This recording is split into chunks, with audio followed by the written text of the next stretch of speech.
Kita sambil mulai. A'udzubillahi minasyaitonirrajim. Bismillahirrahmanirrahim. Robbi a'udzubika min hamazati sayatin wa a'udzubika robbi ayahdurun. Robbi shrahli sodri wa yassirli amri wahlul 'uqdatam min lisani yafqahu qauli. Assalamualaikum warahmatullahi wabarakatuh. Alhamdulillahirabbil alamin, segala puja-puji milik Allah Subhanahu wa taala yang atas rahmat karunia kasih sayangnya. Alhamdulillah, ibu-ibu yang dirahmati oleh Allah, pagi hari ini kita dikumpulkan lagi di tempat yang mulia ini. Pertama-tama mari kita sama-sama doakan siapapun yang menjadi jalan pertemuan kita di pagi hari ini mendapatkan keberkahan dari Allah Subhanahu wa taala. Amin. Dan kita berterima kasih kepada Sahibul Bait yang menyediakan tempatnya untuk kita sama-sama belajar. Kita boleh tepuk tangan dulu buat Sahibul Bait kita hari ini. Nuhun Ibu sudah selalu menyediakan sarana untuk kita belajar, dan yang penting ibu-ibu semua udah kenyang ya, itu yang paling penting. Ya, soalnya begitu masuk udah langsung ada soto kudus, wah selesai. Gak konsen langsung. Oke, sebelum kita mulai seperti biasa kita santai relax dulu, hening. Ya kita bisa bersyukur ya hari ini di kehidupan ini. Kita bersyukur tuh karena dilahirkan, dan kita tuh nggak mungkin terlahir kalau tidak ada perantara sababiah orang tua kita. Jadi ada baiknya kita doa sebentar untuk ibu bapak kita. Mari kita maafkan kesalahan-kesalahannya. Orang tua kita pasti punya kesalahan sebagai manusia yang berbuat salah, tapi juga mari kita lestarikan kebaikan-kebaikannya. Dan kita doakan juga siapapun yang terlebih dahulu meninggalkan kita, dan siapapun yang sedang sakit dalam keadaan musibah. Wabil khusus ada salah satu juga ya yang lagi di ICU katanya. Kita doakan senantiasa kasih sayang Allah hadir untuk kekuatan dan kesembuhan. Wabil khusus pagi hari ini kita sama-sama bermunajat juga, diberikan kemudahan, kelancaran, dialirkan kesadaran, hikmah dan petunjuk yang senantiasa membawa value kehidupan kita jadi jauh lebih baik dari sebelumnya. Relax, santai, tidak tergesa-gesa, tidak ke depan ke belakang pikirannya. Al-Hadiniyah, Al-Fatihah. Auzubillah. Bismillahirrahmanirrahim. Alhamdulillahirabbil alamin. Arrahmanirrahim. Maliki yaumiddin. Iyyaka na'budu wa iyyaka nasta'in. Ihdinas siratal mustaqim. Siratal ladzina an'amta 'alaihim ghairil maghdubi 'alaihim waladdallin. Amin. Amin ya Allah ya rabbal alamin.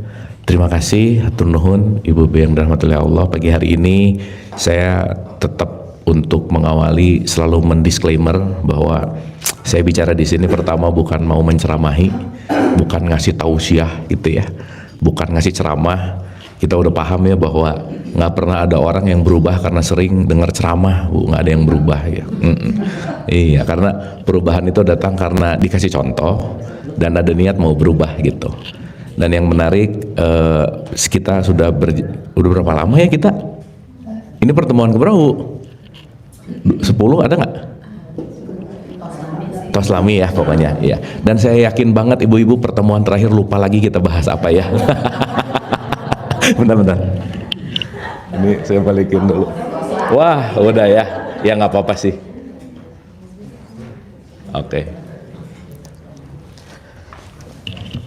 Oke, kemarin tuh kelintas karena ini udah cukup lama dan cukup dalam kita belajar ya.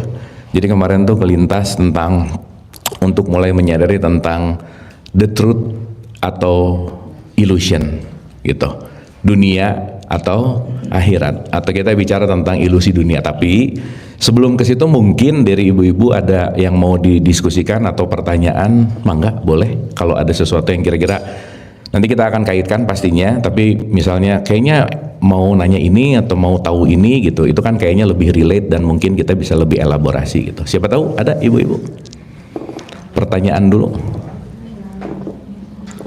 Ya waktunya habis ya, cukup ya. Nah ini nggak ada nanya. Ya ini efek soto kudus mulai berjalan ya kayaknya. Udahlah pokoknya gitu ya. Oke, jadi kita bahas itu aja nggak apa-apa ya. Oke, pokoknya nanti di tengah-tengah ada sesuatu, jump in, jump out, kita santai, kita dialog, kita belajar ya. Pokoknya kata kuncinya kita pokoknya seru-seruan untuk belajar lah gitu intinya. Baik, saya mungkin akan memulai gini, ibu-ibu. Pernah dengar kata dunia nggak, Bu? Ibu-ibu tiap hari doa, ada doa gini nggak tiap hari? Atau nggak tiap hari sih, sering nggak doa gini? Robbana atina fid dunya hasanah wa fil akhirati hasanah wa qina adzabannar. Suka doa gitu nggak? Oh.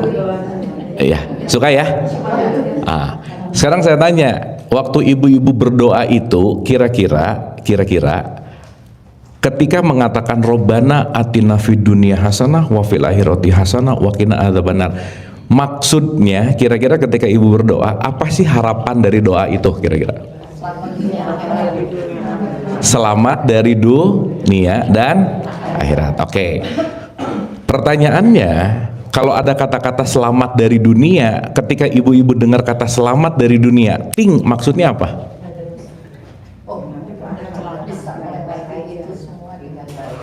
Bisa melewati dengan baik. Ada lagi?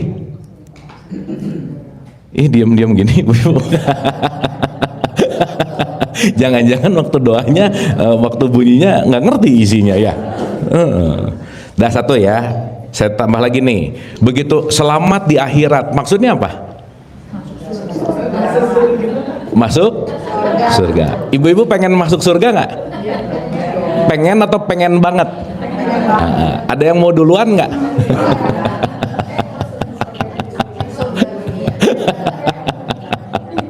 Ya, oke.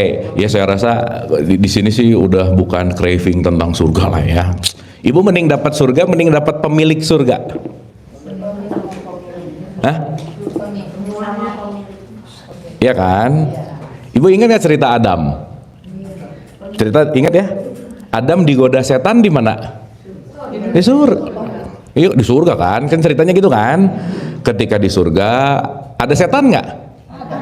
Berarti security surga kurang bagus, Bu. Loh, ada setan masuk kok, betul nggak? Dan Adam digodanya di mana? Di surga. Berarti di surga ada apa? Jadi ibu kalau masuk surga ketemu siapa?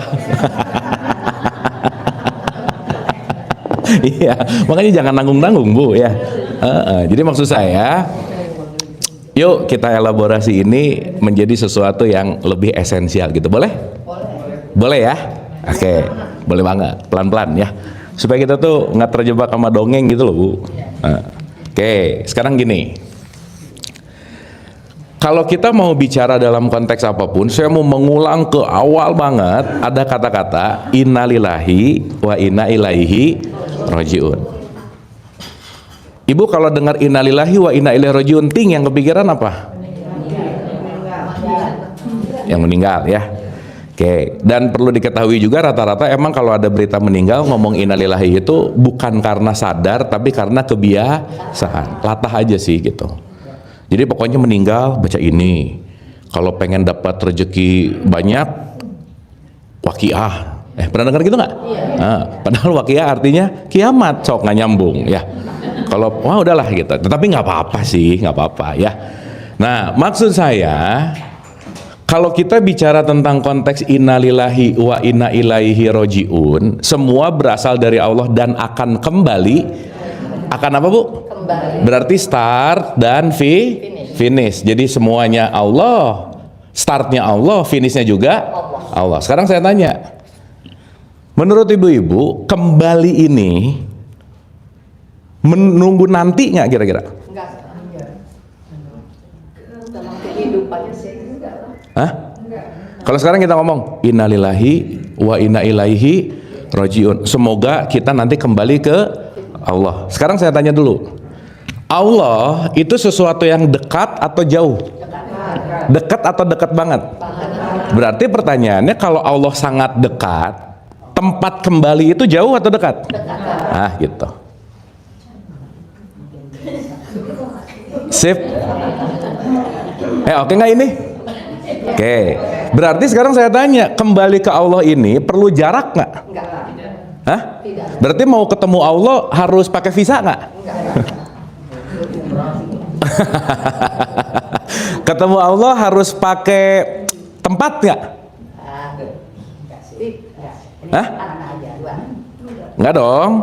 Kenapa? Kenapa coba? Bagaimana kita mau berjumpa dengan Allah dengan tempat? Karena semua tempat adalah Allah gitu. Oke? Sip ya? Ibu pernah dengar kata tauhid nggak? Pernah dengar? Tauhid itu kalau dalam perspektif Sanskritnya disebut esa. Makanya dalam dasar negara kita nomor 1 ketuhanan yang maha esa itu apa maksudnya? Bukan, menyatu. Beda. Kalau satu tuh gini, satu bisa dibagi 2. Masa Allah yang setengah, kan nggak ada. Berarti konteks yang namanya esa, konteks yang namanya tauhid adalah selalu menyadari bahwa tidak ada keterpisahan antara kita dengan Allah. Manung, makanya dalam tradisi Kapitayan atau tradisi Jawa disebut manunggaling kaulo Gusti. Jadi Bu, maaf ya, hal yang paling gak mungkin dilakukan dalam hidup kita itu jauh dari Tuhan tuh gak mungkin. Betul? Tapi ada nggak sekarang orang yang nyari Allah? Ada nggak yang nanya Allah ada di mana? Bahkan lagi doanya pun kita serahkan segala sesuatu kepada yang di atas. Ya nggak salah sih, belum ngerti aja. Kan dalam hidup ini sebenarnya Bu nggak ada benar salah ya. Yang ada adalah benar dan kebenaran yang lain. Soalnya orang lain juga ngerasa benar masalahnya. Betul nggak? Sip. Nah, berarti pertanyaan, Bu kita pemanasan dulu ya. Oke? Belum mulai, belum, pemanasan dulu, warming up dulu. Nah, pemanasan. Soalnya kita mau bahas agak dalam nih hari ini. Dah. Berarti kita lagi berjalan ke tempat yang sangat jauh atau sangat dekat? Dekat banget. Oke? Sehingga nanti kita ngerti bahwa kalau kita bicara ketauhidan Allah dengan hambanya tidak pernah terpisah, bagaimana kita akan menjarak sementara semua yang ada dalam kehidupan ini tidak pernah terlepas dari dia sendiri gitu. Maka tidak mungkin ada sesuatu yang di luar dia gitu, bahasa gampangnya. Dalam tradisi Islam disebut Allah itu disebut muhit, dia adalah meliputi. Apa Bu? Kalau meliputi berarti ada nggak yang di luar dia? Hah? Nggak ada. Berarti pertanyaannya kita ini di dalamnya atau di luarnya? Diliputi. Berarti kalau diliputi ada nggak space yang tidak ada Allah di situ? Ah, sip. Paham? Alhamdulillah. Shadaqallahul wabillahi taufiq wal hidayah. Kan udah paham. Udah-udahan lah. Oh jangan. Sip ya. Jadi maksud saya, maaf ya, ada yang berpikir bahwa perjalanan menuju Allah itu adalah dari titik A menuju titik B, dari start menuju finish, linear gitu loh Bu. Pertanyaannya gimana mau berjalan linear orang dari start ke finishnya dia juga gitu. Paham nggak? Boleh nggak saya sebut gini supaya gampang? Allah itu adalah maha ruang. Maha apa Bu? Ruang. Sekarang saya tanya, begitu ibu-ibu datang ke tempat ini, yang pertama kali ibu lihat, yang pertama kali ibu rasakan, yang pertama kali apanya? Enggak sih kayaknya, piano, kursi, betul? Soto Kudus. Ini hari ininya temanya Soto Kudus sih ya. Nah, sekarang saya tanya, kursi bisa saya rubah ke sini nggak? Papan tulis, lukisan, semua yang di dalam bisa berubah, tapi ruangannya tetap stay. Dan ruangan nggak pernah komplain, mau diisi apapun dia nggak akan komplain aja udah. Sip ya. Maka maksud tauhid ini nanti kita akan ngerti, belajarlah jadi manusia ruang. Yang siap untuk meruangi apapun dan siapapun, karena kenapa? Kalau kita udah belajar jadi manusia ruang, titik di mana kembali kepada Allah, nggak nunggu kapan, nggak nunggu besok, nggak nunggu gimana pun, sesaat kita jadi manusia ruang, disitulah ilaihi rojiun.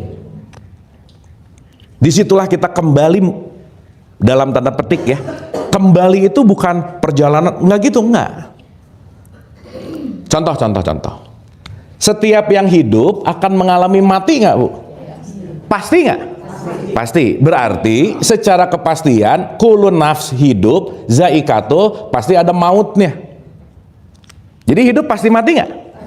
Jadi pertanyaan saya, kalau hidup pasti mati, ilaihi rojiun nunggu mati nggak? Hah? Ilaihi rojiun baru ilaihi rojiun, gitu nggak kira-kira? Enggak. Justru di antara gini, Allah sang maha hidup nggak? Yang maha mematikan nggak? Di antara hidup dan mati ada dia nggak? Berarti harus nunggu mati dulu ketemu dia nggak? Enggak. Sip ya. Tapi nanti ngerti kenapa ada kata-kata antamutu qabla mutu, belajarlah mati sebelum mati. Nanti kita ngerti. Jadi maksud saya gini, Bu, jangan nantilah ketemu Allah, mati nanti ketemu Allah gitu. Kenapa? Kenapa harus nunggu nanti kalau dia selalu ada di mana saja kita berada? Oke sampai sini? Aduh, ibu-ibu lemas gini ya. Oke nggak ini? Oh, oke-nya tuh gini nih. Oh, oke. Bagus ya. Berarti udah di level reflektif ya. Udah ini. Sip ya. Jadi maksud saya tuh kita going nowhere sih sebenarnya. Mau kemana sih gitu? Karena sekarang pertanyaannya, kita diwadahi sama rumah ini. Rumah ini ada di dalam Jakarta. Jakarta ada di Indonesia. Indonesia ada di planet bumi. Planet bumi ada di Milky Way. Milky Way ada di super cluster. Super cluster ada di udah. Semuanya, dan ini semua ada di dalamnya dia gitu. Kebayang nggak maha besarnya dia? Iya. Ini kan kadang-kadang orang sholat tuh suka basa-basi Allahu Akbar, Allah maha besar, tapi nggak tahu besarnya tuh apa gitu. Sehingga lupa ketika kita mengatakan Allahu Akbar, Allah maha besar, I am nothing. Gak ada apa-apanya. Kita tuh debunya bumi, bumi itu debunya matahari, matahari itu debunya galaksi. Wah udah deh dibandingin semua. Dan yang baru kita ketahui sebagai manusia, keberadaan semesta cuman baru 4%. Kebayang nggak, Bu? 4%. Banyak hal yang kita nggak tahu banget. Tapi emang yang namanya manusia, egonya gede banget sih. Merasa pentingnya tuh tinggi gitu. Akhirnya saat kita tidak menyadari keberadaannya dia, kita nyarinya nggak ada arah gitu. Akhirnya nyari terus keluar. Dianggap lagi nongkrong di satu tempat, didatengin ke situ gitu. Dianggap lagi ada di suatu situ, kita menuju ke situ. Padahal kalau kita bicara dia adalah maha ruang, ada nggak yang di luar ruangannya Allah? Bu, saya di sini lagi di dalam ruangan nggak? Berdiri di sini. Pindah 1 senti? Pindah 1 senti? Bisa nggak saya di luar ruangan ini? Nggak bisa. Jadi di sini ada Allah nggak? Di sini. Di sini. Itulah kenapa aku selalu ada di mana saja kamu. Sejauh-jauh kamu pergi, aku akan selalu lebih dekat. Kenapa? Kan aku ruangannya, kata Allah. Oke?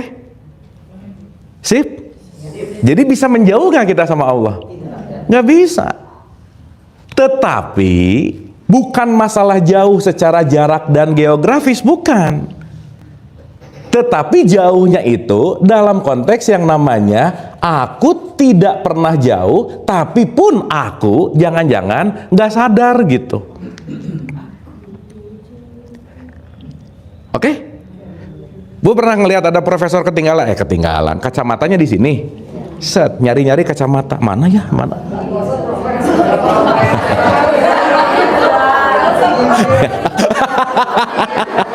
Ya, bagus ya. Itu responnya bagus ya. Oh, nggak usah profesor ya, benar.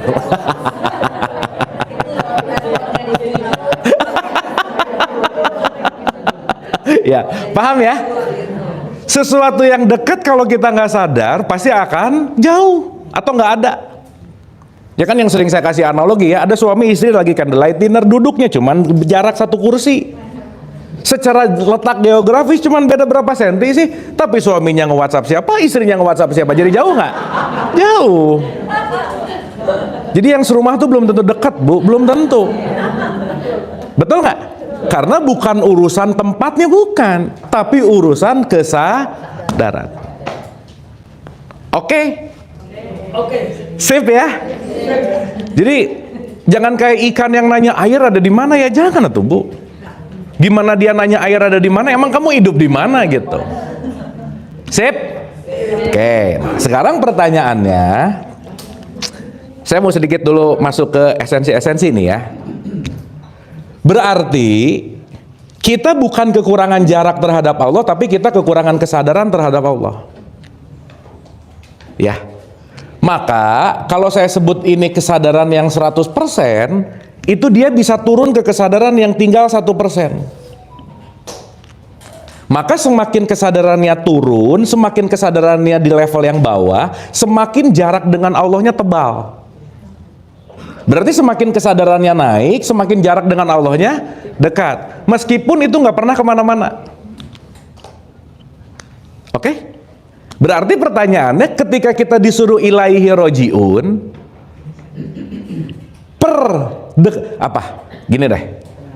Dekatkanlah jarak jauhmu dengan Allah yang asalnya jaraknya di 1%, kalau bisa naik ke kesadaran-kesadaran berikutnya sampai kamu mendekati 100%. Berarti di sini ada gap nih. Gap ini kalau dalam bahasa Arab disebut hijab. Apa, Bu? Ini bukan kerudung, bukan, beda cerita nih. Hijab itu batas, dinding. Jadi antara aku dengan Allah ada hijab. Nah, hijab ini nih nanti yang akan kita bahas hari ini. Kok sampai ngerasa Allah tuh jauh banget nyari Allah? Kenapa? Karena ada gap ini sendiri gitu kira-kira. Sampai sini oke? Pertanyaan, setiap orang pasti punya gapnya nggak? Pasti. Makanya kita disekolahin di bumi. Bumi adalah tempat belajar untuk mempersempit gap ini gitu. Makanya mempersempit gap ini perlu yang namanya belajar. Makanya jangan lupa, salah satu misi kita datang ke sini, satu, belajar. Setiap jam adalah jam pelajaran, setiap tempat adalah tempat belajar. Siapapun yang datang ke kita pasti mau memberikan pelajaran. Berarti semua yang datang ke bumi perlu pendidikan nggak? Berarti terdidik atau tidak terdidik? Ah, udah gitu aja. Makanya Allah mendidik dengan nama yang namanya Rob. Robul Alamin, dia lagi mendidik gitu. Kalau istilah saya yang lebih gampang, Bu, supaya kita hidup agak lebih bahagia dari sebelumnya. Pendidikan yang nanti akan membuat gap kita semakin sempit, semakin mendekat, itu namanya pendidikan jiwa. Berarti kita dalam konteks di bumi ini lagi mengolah jiwa. Berarti saya sering sebut supaya mudah untuk memudahkan ini nih dari perspektif apapun. Bumi ini rumah sakit jiwa besar, udah gitu aja. Rumah sakit apa? Berarti penduduknya semua sakit, nah gitu. Dengan kadarnya masing-masing. Iya. Jadi ibu kalau ketemu orang nyebelin, Bu, alah, sesama pasien rawat jalan, udah beres. Karena dia lagi belajar nggak? Kita lagi belajar nggak? Udah sama-sama murid yang lagi belajar gitu. Sip ya? Gak ada di bumi ini, bahasa gampang lah ya, gak ada di bumi ini yang gak belajar tuh gak ada. Pertanyaan saya, berarti pembelajaran ini linear atau gimana ya? Berarti pembelajaran ini dinamis nggak? Dinamis. Makanya disuruh sholat, Bu. Bu, sholat itu untuk orang yang terdidik, orang yang baik, orang yang soleh, atau orang yang sesat? Yang mana? Ih, dengerin dulu pertanyaannya, dengerin dulu. Sholat itu untuk orang yang udah lurus atau belum lurus? Belum lurus justru.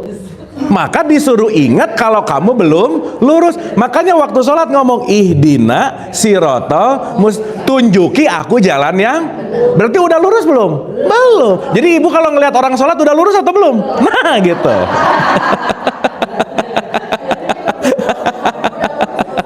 Iya.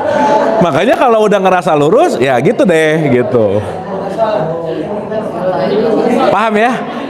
Tapi jangan aneh-aneh, udah jangan aneh-aneh nih, mulai aneh-aneh nih. Enggak, bukan gitu maksudnya. Gini, semua konteks adalah dinamis. Jadi jangan, aku tuh udah sholat.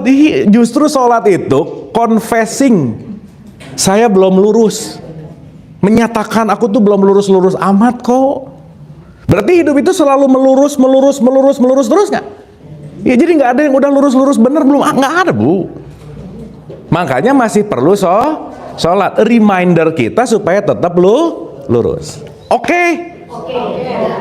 Paham ya? Sip. Nah, gap ini namanya dunia. Oke? Pencapaian derajat dari 1% ke 100% setiap naiknya, ujungnya puncak kesadaran itu namanya akhirat. Jadi dunia nggak berbicara tentang geografis. Sok, saya mau nanya, ibu hidup di bumi atau di dunia? Nah, mulai nih. Hah? Kita ini hidup di bumi atau di dunia? Di Ancol ada bumi fantasi atau dunia fantasi? Kenapa nggak pakai bumi fantasi? Mau dia sih ya, nggak apa-apa ya. Tapi itu lagi mau berbicara bukan masalah placementnya. Oke? Bu, waktu doa itu menggunakan terminologi fil art atau fi dunia? Robbana atina fi dunia atau fil art? Fi dunia, berarti nggak ngomongin bumi dong. Berarti kita hidup di bumi atau hidup di dunia? Tapi Allah ngomong, aku akan menciptakan khalifah fil ard, di muka bumi. Jadi Adam itu khalifah di dunia atau di bumi? Pusing nggak?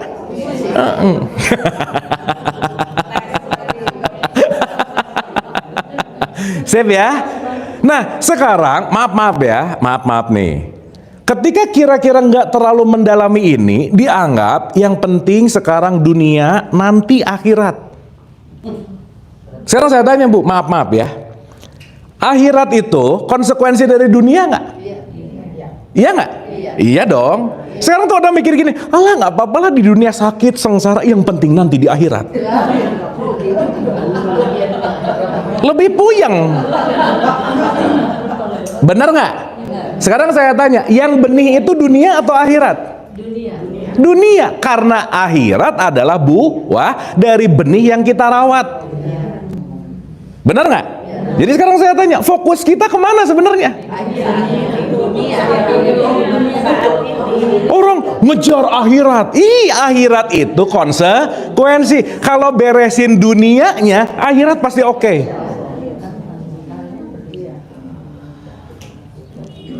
Clear?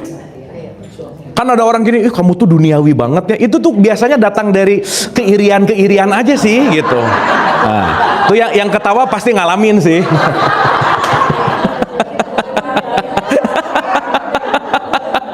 Kayaknya duniawa banget ya, duniawi gitu. Iya, dia mungkin cari terminologi yang supaya kelihatan religius, gitulah kira-kira. Itu kan julid-julid religius, Bu. Paham ya? Ini saya pernah dapat pelajaran dari Gus Baha. Justru kalau kamu dunianya beres, akhiratnya aman. Berarti yang diberesin dunia, otomatis akhiratnya buahnya bagus. Sekarang saya tanya Bu, ada nggak hasil yang salah? Nggak ada. Sekarang orang, aduh hasilnya tidak memuaskan. Kamu nanamnya nggak beres. Nggak ada hasil yang salah tuh, nggak ada.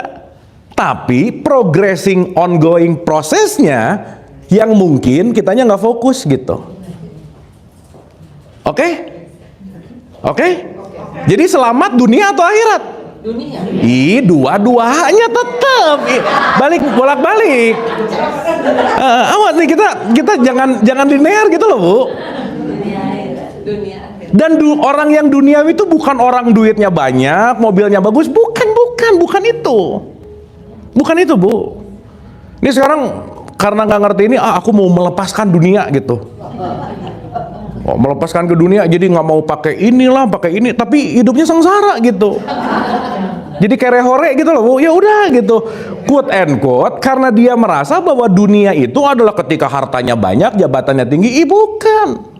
Bu, sekarang saya tanya, pernah dengar gini nggak? Kemiskinan itu mendekati kepada kejahatan. Pernah dengar nggak? Iya, berarti yang miskin bisa jahat nggak? Apalagi yang kaya, Bu. Lebih sadis lagi.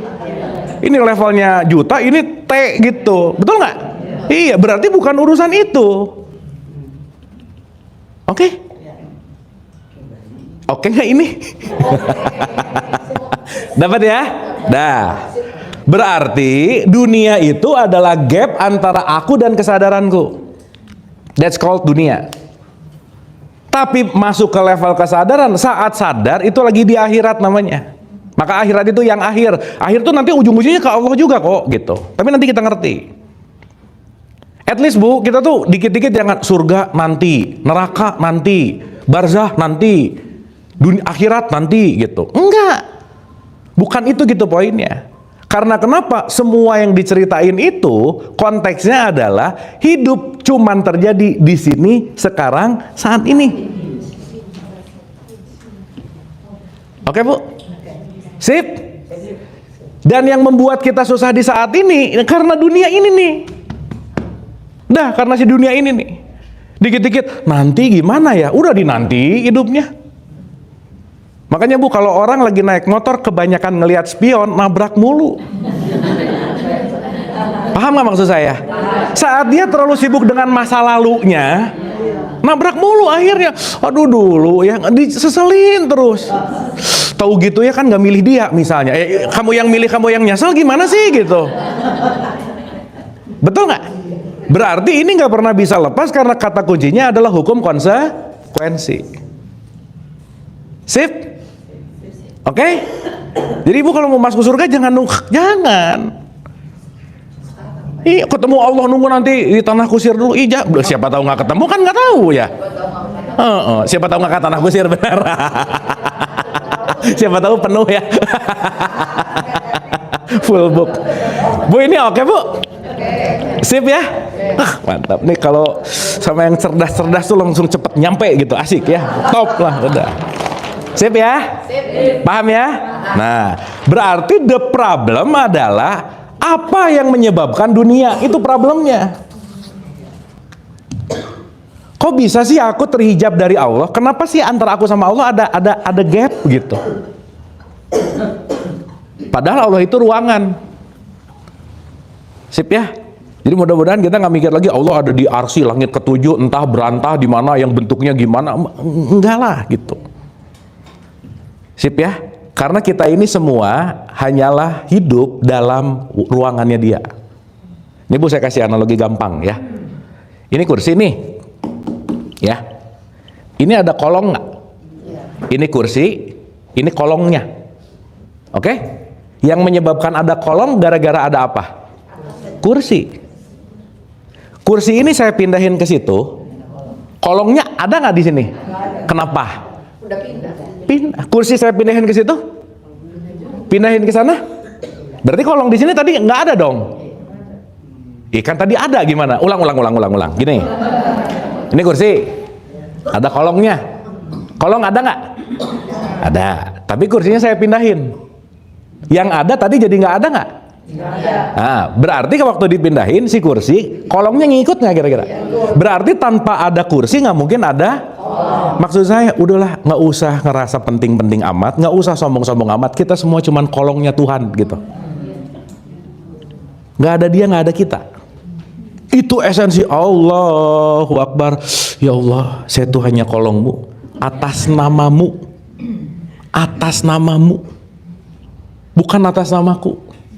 Kalau lagi iftitah, Bu, inna sholati wa nusuki, kayak yang oke banget gitu. Ya. Lagi Al-Fatihah, Bismillahirrahmanirrahim. Allah, udah selesai sholat. Selesai sholat. waktu iftitah kan, ya Allah, hidupku, matiku terserah. Betul? Bismillah atas namamu. Wah, udah top. Tapi begitu sholat, ya Allah, Sebaiknya ya Allah. Jadi ngatur beres sholat. Kalau bisa ya. Pengennya sih gitu. Nah, ini pusing Allah. Ini tadi katanya aku jadi masternya, sekarang kamu nyuruh-nyuruh aku gitu. Paham Bu? Sip ya? At least di pemanasan ini kita ngerti bahwa relationship sama Allah itu eternal, nggak bisa selesai. Kapanpun, dimanapun. Jadi semua orang punya jarak yang sama sama Tuhan. Oke? Berarti kalau semua orang punya jarak yang sama-sama dengan Tuhan, semua orang punya kesempatan yang sama, tapi semua orang tidak mengambil kesadarannya. Itulah nanti Allah bilang, aku hanya menginginkan kamu kembali ke aku bukan karena aku yang nyuruh, tapi kamu yang menuju ke aku. Kamu mau mengambil jalan menuju aku atau tidak? Kamu mau melepaskan semua ego kamu untuk aku atau tidak? That's your choice gitu. Karena semua jarak dan kesempatan nggak pernah beda, semuanya sama. Nah, itulah penyebabnya, yang berbeda itu hanyalah si hijabnya, gapnya gitu. Oke Bu? Oke ini? Saya mau tanya, jadi saya lihat di YouTube segala macam ya, bahwa semua manusia itu punya genetik Allah katanya. Nah ini akan sekarang ini lagi isu terjadi bahwa dunia barat, dunia yang katanya menguasai segalanya itu akan memecah genetik ketuhanan kita. Karena setiap manusia itu memang terlahir ada genetiknya. Apakah itu akan bisa terjadi? Apanya yang terjadi Bu? Terjadi bahwa kita tidak punya genetik ketuhanan. Lah, kalau kita nggak punya genetik ketuhanan, yang menghidupkan kita kan energinya dia juga. Jadi apapun rekayasa itu tidak akan bisa melepaskan daripada genetiknya Tuhan itu. Nggak bisa Bu, sampai saat ini belum ada yang bisa bikin tanah kan. Contoh. Kalau kita bicara tentang Allah, ada 3 poin penting Bu. Supaya nanti kita kebayang Allah tuh gimana sih. Ya simple aja dulu ya. Masuk dulu ke Ibu dikit aja, nanti kita lanjut. Pertama, dia adalah energi. Apa di semesta raya ini yang bukan energi? Gak ada. Maka secara hukum termodinamika yang mungkin akan sedikit relevan dengan ini, meskipun ini panjang ceritanya, energi itu tidak pernah hilang, tidak pernah tercipta, dia hanya bisa bertransformasi. Maka setiap energi pasti memiliki kecerdasan yang tidak ada batasannya. Dan energi yang memadat menjadi materi. Maka semua konteks apapun di semesta raya, esensinya, sumber ujungnya sama nggak kira-kira? Iya. Makanya dia adalah ruang yang nanti pelan-pelan menampil. Contoh Bu, contoh. Ibu bisa ngelihat lampu sekarang? Bisa. Terang nggak? Terang. Ibu bisa dengar suara saya dari mic? Kedengeran nggak? Ibu ngelihat lampu sama ngelihat speaker, beda nggak? Beda nggak? Beda. Tapi sekarang saya tanya, apa yang membuat lampu dan speaker ini nyala? Sinar. Itu listriknya. Oke? Tapi kalau kita terhijab dengan dunia, saya lihat lampu dan lihat speaker terpisah, saya akan mengklasifikasikan, oh itu lampu, oh itu speaker. Kalau ngelihat fisikalnya. Tapi kalau kita agak lebih dalam, lebih esensi, oh, aku sebenarnya lagi ngelihat listrik aja sih, yang lagi mampir ke lampu jadi menerangi. Sebenarnya itu listrik juga. Oh, aku sebenarnya lagi ngelihat listrik juga sih, di ini masuk ke speaker, keluar. Tapi itu listrik juga nggak kira-kira? Berarti itu listrik nggak? Itu listrik nggak? Berarti ngelihat itu ngelihat apa? Ngelihat itu ngelihat apa? Disitulah dikatakan, kemana saja kamu menghadap, kamu hanya melihat wajah Allah. Tapi menampilnya beda nggak? Berfungsinya beda nggak? Berarti kalau ibu-ibu ngelihat siapapun orang di ini ngomong orang dulu ya. Pada dasarnya, esensi intinya, dia juga nggak kira-kira? Maka kalau kita melihat pangkatnya kita akan menjudge, tapi kalau kita ngelihat isinya, kita tahu bahwa isinya di dia dan isinya di aku, semuanya dia juga gitu. Oke? Dapat Bu? Berarti maaf ya. Yang membuat kita gini. Ibu ingat kan zaman Nokia 7650, ingat? Nokia yang gitu. Oh, handphone lalu kan belum ada kameranya kan? Kan dulu tuh handphone gede-gede kan? Kalau di Bandung disebutnya BAP, Bu. BAP itu artinya baledog anjing paeh. Kalau dilempar, anjing bisa mati gitu. Saking gedenya. Ya, makin kecil. Nah, 7650 itu ngeluarin kamera tuh, pikselnya masih kecil. Sekarang saya tanya, motret bunga pakai kamera 7650 sama the latest iPhone terbaru nih, bunganya sama nggak? Bunganya sama nggak? Sama. Yang beda adalah megapikselnya. Sip. Kira-kira kalau sekarang pakai the latest iPhone atau handphone yang terbaru lah gitu, kira-kira lebih clear nggak? Clear. Padahal objeknya sama nggak? Tapi megapikselnya yang beda-beda. Begitu pula kita ngelihat Tuhan. Berarti 5 orang memandang atau memiliki perspektif tentang Tuhan bisa beda-beda nggak? Tergantung megapiksel. Tapi dia lagi ngomongin objek yang sama nggak kira-kira? Gitu udah. Paham, Bu? Udah nggak usah ngaji lagi.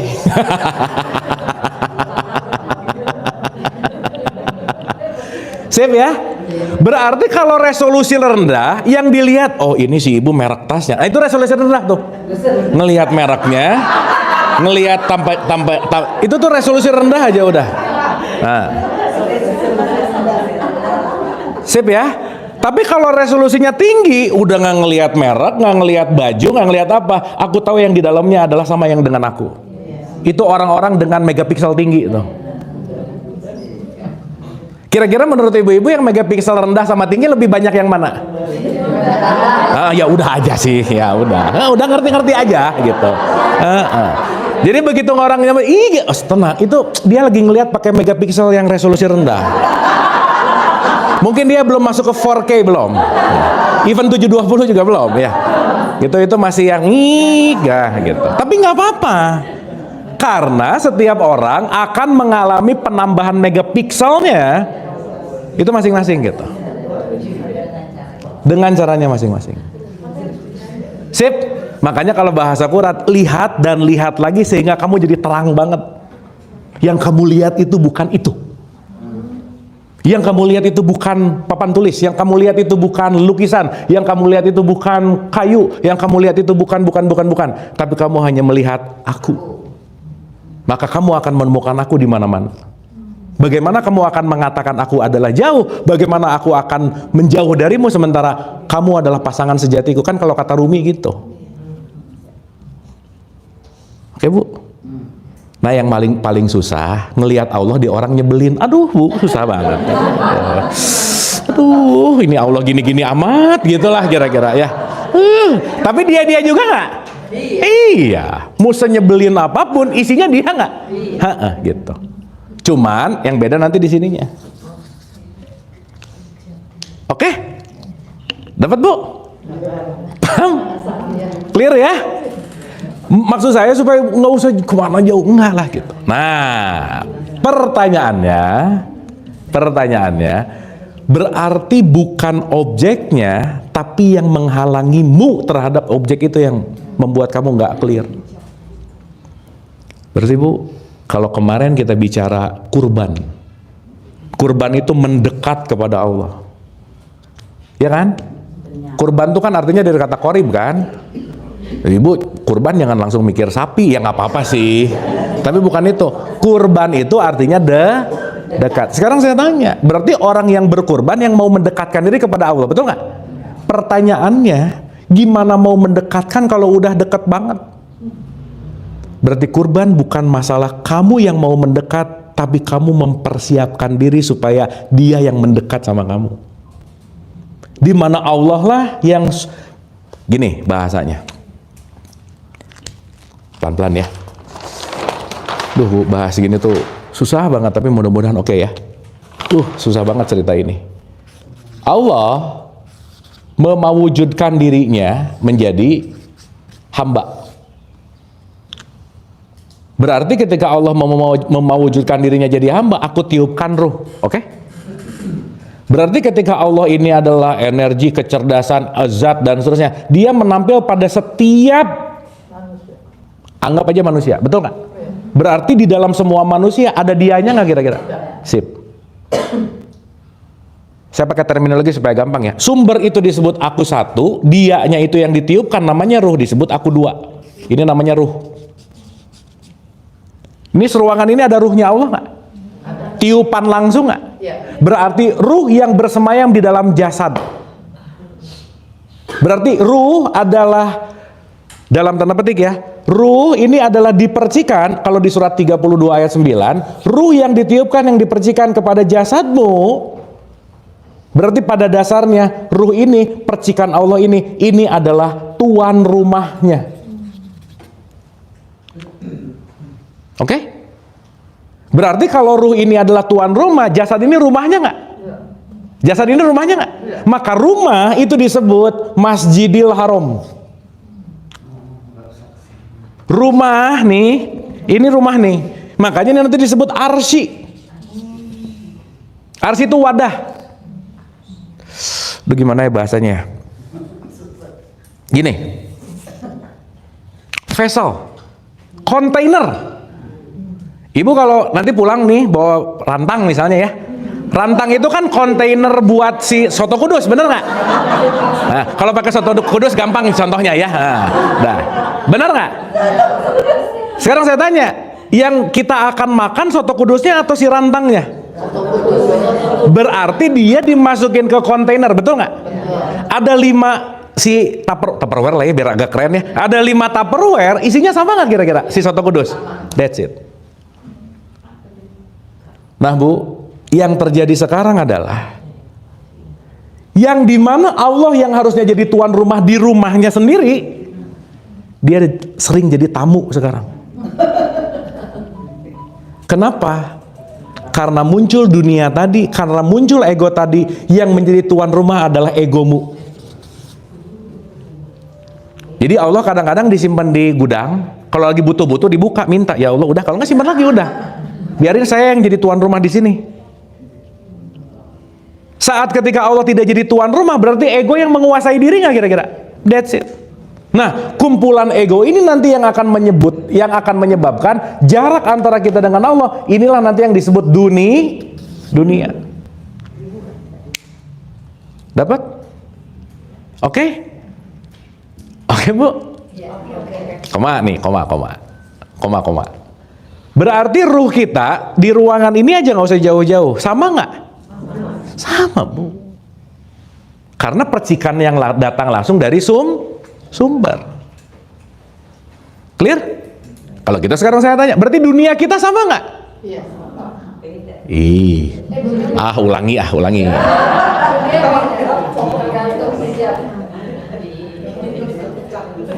Percikannya sama. Oke? Tapi begitu di percikannya yang sama, jangan lupa kita punya satu partikel yang namanya jiwa. Ini aku 3 nih. Berarti secara bukan keruhanian sih, aduh gimana? Gini, berarti percikannya sama, tapi kapasitas jiwanya yang beda-beda. Paham Bu? Jadi kita satu ruangan, tapi pengalaman semua di sini beda-beda nggak pengalamannya? Pengetahuannya beda nggak? Beda. Jalan cerita hidupnya beda-beda nggak? Berarti satu ruangan ribuan dunia. Maka kalau kata siapa ya? Isyana, dunia kita berbeda. Dan dunia itu hanya panggung sandiwara. That's only the game. Oke? Sip? Sekali lagi. Ruhnya sama nggak? Ya, sama. Yang beda apanya? Nah, kesadaran ruhani ini namanya akhirat.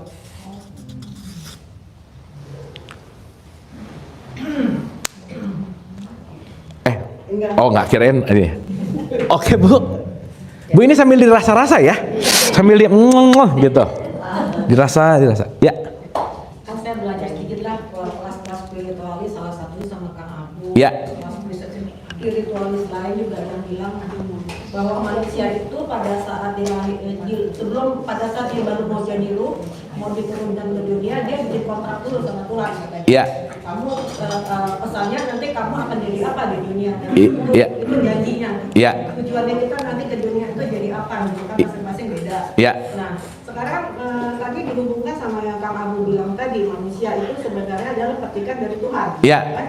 Nah, nanti di dunia bagaimana dia akhirnya menuju 100% itu atau 100% itu adalah pilihan masing-masing. Tuh. Nah, itu bagaimana tadi dengan konteksnya yang kontrak sama Tuhan tadi. Ada yang jadi orang baik, ada yang jadi orang jahat, yang memang perannya masing-masing gunanya kan memang buat di dunia ini kan beda-beda, makanya ada dinamika di dunia ini kan gitu.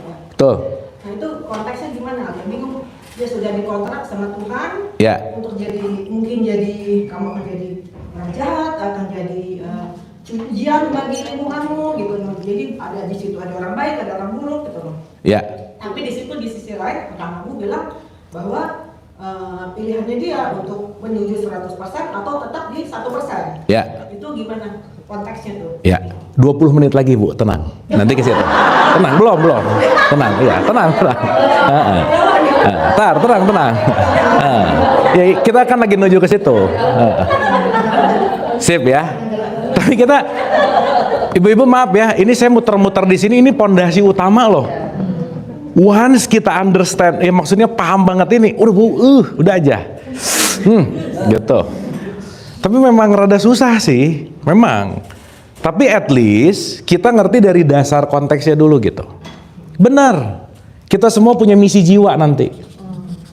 Cuman memilih untuk menjadi misi jiwamu itu pilihan. Karena justru kita udah dikasih casting sama Allah nih, kita lebih seneng casting orang lain. Akhirnya nyuri casting orang. Tiap hari pengen jadi orang lain. Tiap hari menghidupi omongan orang. Bisa begitu nggak? That's it. Makanya yang selalu saya bilang, Bu, kalau hidup ingin sedikit lebih bahagia dari hari kemarin, jangan curi peran orang lain. Udah, dia punya peran. Jangan nyuri casting lah. Karena masing-masing kita punya casting. Nah, salah satu PR besar untuk dalam konteks pembelajaran adalah ketahuilah misi jiwamu. Gitu, Bu. Berarti masing-masing ada peran nggak? Ada. Berarti masing-masing peran ini perlu ditemukan nggak kira-kira? That's it. Finding, ini kalau pakai bahasa anak-anak sekarang namanya finding your passion. Salah satunya. Oke? Berarti aku mau memerankan peranku, pilihan nggak kira-kira? Pilihan. Atau aku mau memerankan peran orang lain, pilihan nggak kira-kira? Pilihan. Berarti 20 menit akan lebih ngerti, Bu. Tapi dapat dulu ya. Dapat ya. Nih Bu, di sini ada berapa? 200 orang nih ya ceritanya. 200 orang nih unik nggak? Otentik nggak? Nah udah. Maka 8 miliar manusia di muka bumi ini nggak ada yang sama satupun. Berarti dari 8 miliar manusia di muka bumi ini jalan menuju Tuhan, jalannya beda-beda nggak? Ada berapa jalan berarti? Sama, segini. Maka jumlah jalan menuju kepadaku, sejumlah ruh yang aku tiupkan juga. Yang kedua, kalau pengen lebih bahagia lagi, nggak usah rese sama jalan orang lain, udah gitu aja. Ya dia punya jalan gitu. Sip ya. Orang-orang yang kira-kira belum teguh sama misi jiwanya, dikit-dikit apa coba Bu? Sekedar mengingatkan. Rese usil banget sama orang. Ngingetin orang mulu gitu. Clear ya? Dapat? Oke, Bu. Nah, simpulin dulu. Ini jam berapa ya? Oke, iya. Enggak, soalnya belum mulai kan, ini belum mulai. Tapi Bu udah sampai sini ya, get something nggak? Dapat sesuatu? Mantap Bu, mantap. Ulang ya. Aku satu itu sumber, aku dua itu ruh, aku tiga itu jiwa, aku empat itu jasad tubuh kita. Ibu-ibu main sosial media nggak? Aku 5 itu akun sosial media ibu-ibu. Iya, makanya di aku 5-nya semua beautiful, senyum-senyum. Aku 3-nya bisa sedih-sedih. Karena tampilan di aku 5 itu biasanya fake. Jadi menurut teman saya 99,9% di sosial media itu semuanya bohong kecuali bencana. Kalau bencana beneran ada. Tapi semuanya ini yang disebut namanya maya. Apa itu maya? Ilusi. Ngelihat di sosial media terjadi gempa di Jepang. Waduh, takut gempanya di Jepang. Takutnya di sini gimana sih gitu. Ya, kalau kita terjebak, apalagi nih di 3 aja udah banyak drama, apalagi di 5. Nah makanya sekarang tuh dramanya eksponensial banget gitu. Kita masuk ke drama kuadrat lagi gitu. Makanya chaos gitu. Makanya kalau nggak ngerti mana aku yang sejati, wah udah selesai aja udah. Bingung. Makanya perjalanan ujung adalah the best value dalam semua perjalanan dalam perspektif tasawuf adalah perjalanan tiada henti untuk mengenal siapa dirimu gitu. Who am I? Makanya self inquiry untuk menelaah ke dalam diri, oh itu sesuatu hal dalam perspektif ini ya, itu adalah ilmu tertinggi adalah kamu kenal sama dirimu sendiri gitu. Oke? Dapat ya? Nah, sekarang pertanyaan berikutnya. Bentar lagi mulai nih, bentar lagi. Nih. Ruh langsung datang dari Allah nggak? Langsung nggak? Sip, mantap. Makanya di 32 ayat 9, aku tiupkan, dihembuskan. Berarti kalau ditiupkan, dihembuskan, satu nafas nggak? Satu tiupan nggak? Iya. Makanya semua ini satu tiupan gitu. Yang sering saya bilang, Bu, guru saya tuh pernah ngomong gini, Abu, kalau kamu benci sama orang lain, nyari orang yang nggak narik nafas bareng sama kamu. Siap. Terus saya pulang mikir, cari mau marah nih sama orang, dia narik napas ya sama. Iya. Makanya kita menarik udara yang sama, betul nggak? Makanya kita semua disebut satu udara. Makanya kita disebut saudara. Nah, menghisap satu udara yang sama, beda agama jadi berantem nggak? Iya, aneh nggak? Aneh buat orang yang mikir sih. Kalau yang nggak mikir ya udah. Sip ya? Oke. Nah, 1-2 kita package aja, udah ya. Allah itu sumber, 2 tuh tiupan. Berarti kita semua ada tiupannya nggak, Bu? Iya. Semua orang ada tiupannya nggak? Please belajar ngelihat aku 2 seseorang. Jadi mau ngelihat siapapun, ya ampun itu tuh ada aku 2-nya. Jadi jangan sampai menghormati mereknya, nih aku 4-nya, tapi lupa sama aku 2-nya. Kita bisa menghormati orang gara-gara jabatannya, tapi lupa bahwa bukan jabatannya yang paling penting. Ibu pernah dengar kata namaste nggak? Namaste, gitu? Namaste itu kan bukan gini ke orangnya, gini ke isinya. Karena aku tahu ada itu di situ. Sip ya, bukan masalah sosoknya, bukan. Makanya leluhur kita, Bu, kalau jalan gini, dia bukan menurunkan diri di hadapan fisiknya, bukan. Karena aku tahu di depan itu ada dia. Maka di Al-Baqarah 115, kemana saja kamu menghadap adalah wajah Allah. Sumber yang sama dan menampil dengan yang nggak ada batasannya. Jadi yang kita lihat hanya tampilan nggak? Contoh-contoh, Ibu di gambar ini ada gambar orang di sini, ada angka 4, ada angka 3, ada tulisan jiwa, tapi semua tulisan ini ada dalam satu kertas yang sama. Kalau ngelihat kertasnya, apapun tulisannya nggak ngaruh. Kalau ngelihat kertasnya, apapun maknanya nggak ngaruh. Kenapa? Karena aku hanya melihat si layar putihnya. Nah, si titik-titik ini adalah yang sekarang ada, menampil. Maka semuanya sebetulnya pada layar yang sama nggak kira-kira? Sip. Jadi begitu, oke. Ini saya cuman terdistraksi sama aku 4-nya nih. Sebel sama aku 4-nya nih. Makanya jangan lupa, Bu, bukan siapa yang salah, tapi apa yang salah. Apanya yang penting, Bu, bukan siapanya. Karena musuh bersama kita tuh masalah, bukan orangnya. Betul nggak? Sip. Makanya Imam Ali bilang, undur makola wala tandur makola. Kamu jangan lihat siapanya. Kalau yang keluarnya baik, ambil gitu. Kan rugi banget ya. Ketika mungkin kita nggak suka sama orangnya, tapi ternyata dia bawa ilmu yang tinggi buat kita. Enggak, kenapa? Sebel sama orangnya. Padahal dia datang ke kita membawa sebuah knowledge yang sangat luar biasa.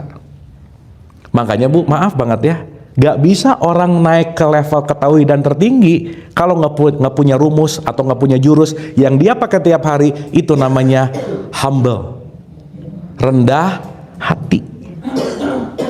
Kenapa? Once kita rendah hati, udah selesai. Sip ya.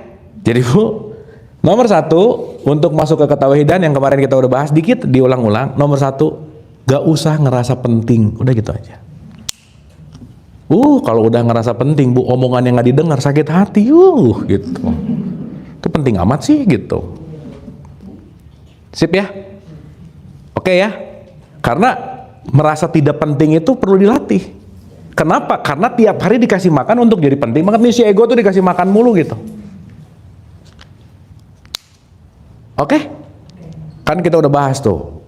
Begitu kita nggak ngerasa penting, kita tidak akan pernah lagi terusik dengan apa? Ingin dihargai. Udah Bu, kalau orang pengen divalidasi mulu, susah muternya di sini-sini mulu gitu. Pengen dihargai, pengen diakui, ngatur mulu lagi. Dah aja. Sip ya? Oke? Paham? Terakhir nih sebelum mulai.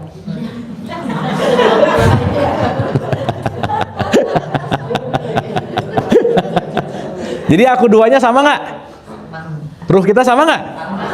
Berarti ruh langsung datang dari Tuhan, dari Allah? Sip? Berarti jiwa langsung datang dari Allah nggak? Ulangi lagi ulangi. Sip, gimana? Ulang. Kalau ruh langsung ditiup, tapi kalau jiwa dibentuk. Jadi di ruangan ini ruhnya sama, yang beda kualitas jiwa. Di ruangan ini Bu, perbedaannya simpel-simpel. 1, beda level pelitnya. 1. Iya, pelit itu kan urusan latihan. Beda level marahnya, beda level irinya, beda level dengkinya. Tapi aku duanya sama nggak? Sama. Nah itu tadi, maka si jiwa itu bentukan. Dibentuk. Berarti kalau jiwa ini dibentuk, jiwa selaras sama ruh nggak rata-rata? Enggak. Karena yang ngebentuknya juga nggak ngerti-ngerti amat gitu. Paham? Clear? Berarti pertanyaan saya, dunia ada di aku 2 atau di aku 3? 3, ini namanya dunia. Kalau bentukan ini mulai direvisi, diperbaiki sesuai dengan aku 2-nya, itulah yang disebut kembali ke akhirat. Itulah nanti yang disebut ilaihi roji'un. Oke? Itulah kenapa dalam konteks hidup salah satunya manajemen jiwa. Nah, dalam perspektif Nabi Muhammad, jiwa itu disebut nafs itu nanti ada levelnya, salah satu levelnya disebut kolbu. Disebut kolbun mukmin baitullah. Rumahnya si mukmin itu ada disebut baitullah. Berarti Allah akan ada di dalam jiwa-jiwa level resolusi tinggi nggak kira-kira? Berarti baitullah ada di sana atau ada di sini? Secara esensi yang di sana gambarnya aja, ritualnya aja. Jadi menuju baitullah itu ke sana atau ke sini? Secara esensi ke sini, upacara tahunannya ke sana. Kan nggak mungkin Allah nongkrong di Ka'bah, Bu, betul nggak? Kan di sini tadi kita bilang. Sekarang saya tanya, di Pondok Indah doa, di depan Ka'bah doa, mana yang dikabul? Kenapa? Iya, berarti bukan urusan tempat. Urusan aku 3-nya, urusan dunianya, urusan hijabnya, urusan gapnya gitu kira-kira. Oke Bu? Pak Abu. Ya. Tapi kan ada tempat-tempat doa yang makbul. Itu gimana? Iya itu kan buat anak TK aja Bu. Ya kan kalau anak-anak doa di sini mah Bu, oke ini gitu nggak kira-kira? Ya karena dia kan belum ngerti gini-gini Bu. Bener nggak? Sekarang ibu doa di depan Ka'bah. Doa di sini. Di depan Ka'bah ada Allah nggak? Ada. Di sini? Iya udah. Di mana? Di mana-mana. Tapi begitu perlu ibadah barengan, perlu ada kehusyuan, perlu ada narasi-narasi itu nggak kira-kira? Perlu. Ya gimmick lah boleh. Gitu. Sip ya. Tapi balik lagi ya, ketika ibu meyakini bahwa di sini lebih oke, nggak apa-apa. Tapi kalau udah ngerti ini, mau di sana ke, mau di sini ke, di kutub ke, di mana, Allah kan nggak mungkin nggak ada di situ, nggak mungkin lepas dari mana-mana gitu kira-kira. Oh, iya. Untuk waktu-waktunya Ya sama Bu. Emang hari Kamis Allah cuti? Ya, gini. Oh, bagus nih pertanyaannya. Belok dulu. Gini. Kalau kita mau terhubung ke Allah, salah satu yang paling penting adalah bagaimana jiwa kita dalam kondisi apa. Oke Bu? Oke, sekarang saya tanya. Ibu kira-kira bangun tidur, meeting, apa dan lain-lain, gini nggak jiwanya? Ya nggak? Nah, ngelihat sosial media, arisan lah, macam-macam lah. Tuh jiwa bakal gini terus nih. Kira-kira kalau jiwanya lagi dalam keadaan tidak tenang, terkoneksinya baik atau buruk? Kurang oke. Makanya sehari disuruh istirahat ya 5 kali. Nih dari bangun ke siang, nanti zuhur, stay calm. Asar, stay calm. Dan seterusnya. Nah contoh, tahajud itu disebut the best timing ya kira-kira? Iya, kenapa? Udah istirahat bobo, bangunnya fresh, udah bangun belum sibuk sama apa-apa, jiwanya lagi dalam keadaan nice. Gimana Bu? Iya, bukan susah sih, nggak biasa aja. Oh iya, gitu Bu. Berarti pertanyaannya, maaf ya, benten nih. Berarti pertanyaannya, urusan waktu tahajudnya atau urusan jiwanya? Jiwanya. Bu, tahajud itu artinya awaken. Bangun tuh gampangannya gini lah, yang asalnya nggak ngerti jadi oh that's it, itu lagi hajat tuh, lagi awaken ya kalau ngomongin esensi. Tapi kebanyakan orang ngomongin tahajud itu waktu jam 2, setengah 3 pagi gitu nggak kira-kira, sehingga dia bangun 2:30 harapannya dengan waktu ini ijabah doa, meskipun jiwanya nggak settle, nggak akan kejadian juga. Habis itu tahajudnya minta proyek lagi, ya Allah semoga lah, itu mah bukan doa namanya. Misalnya Bu, dapat? Oke? Nah, ini agak-agak dalam nih ya, punten nih ya, supaya kita paham nih. Ibu-ibu, kira-kira dari 40-50 menit yang lalu, saya tahu sih, nggak 100% merhatiin amat sih. Tahu juga gitu pikiran ke depan ke sana, ada gitu-gitu nggak kira-kira tadi? Tapi at least dalam beberapa saat tadi jiwanya more calming nggak kira-kira? Iya, kenapa? Karena tidak terdistraksi oleh dunia yang lain. Betul? Ada calming nggak? Ibu tadi dapat aha moment nggak? Dapat dapat begitu nggak? Nah itu kalau dalam bahasa konteksnya itulah sesaat ketika fungsi tahajudnya lagi nyala gitu, karena ibu tenang. Sok ibu gaduh ribut sekarang nggak enak belajarnya, bener nggak? Tapi relax, santai, dapat awaken. Oke? Nah saya komain, yang ngerti ini banyak atau dikit? Dikit. Maka ketika ibu tadi lagi duduk ke sini, sebenarnya kita lagi mengalami apa? Lagi mengalami tahajud. Karena jiwanya lumayan tenang. Meskipun mikirin soto kudus misalnya. Oke? Berarti setelah ada ketenangan, awaken, dapat something. Karena kenapa? Jiwanya dipenuhi dengan ketenangan. Sok ibu mau gimana? Jiwanya nggak tenang, nggak akan dapat. Sip? Dapat ya? Cuman yang ngerti esensi ini nggak banyak gitu. Udah ya, pokoknya kamu nanti tahajud 2:30 bangun aja dulu, nggak apa-apa. Karena itu tradisi. Karena itu jadi kebiasaan, tradisi gitu. Jadi sebenarnya secara hakikat, maaf, kita kumpul nggak ini sekarang? Kumpul. Kumpul itu dalam bahasa Arab disebut muktamar. Nanti kelak disebut umroh. Kumpul. Ibu duduk di sini kira-kira lagi mulai mendekat dan mengenal Allah nggak kira-kira? Iya, mendekat itu Arafah. Jadi ini bisa berfungsi sebagai padang Arafah nggak? Ibu dari tadi perjalanan dari aku 4 ke aku 3 lagi masuk ke esensinya nggak kira-kira? Lagi menuju Baitullah nggak? Iya, itu haji nggak kira-kira? Iya, jadi ibu datang ke sini haji iya, umroh iya, tahajud iya. Cuman nggak usah cerita-cerita, udah gitu aja. Jangan aneh-aneh. Begitu pulang, Bu, dari mana? Abis umroh. Dari mana? Pondok Indah. Wah, udah gini. Langsung. Paham ya? Gitu Bu, kira-kira. Iya. Tahajud kok siang? Apa sih gitu tuh? Iya. Dan yang ngingetin tahajud juga rata-rata abis ngingetin tidur lagi, Bu. Tahajud ya tidur lagi gitu. Misalnya. Paham, Bu? Clear ya? Sip. Ulang. Jadi Allah urusan sama ruang waktu nggak? Enggak.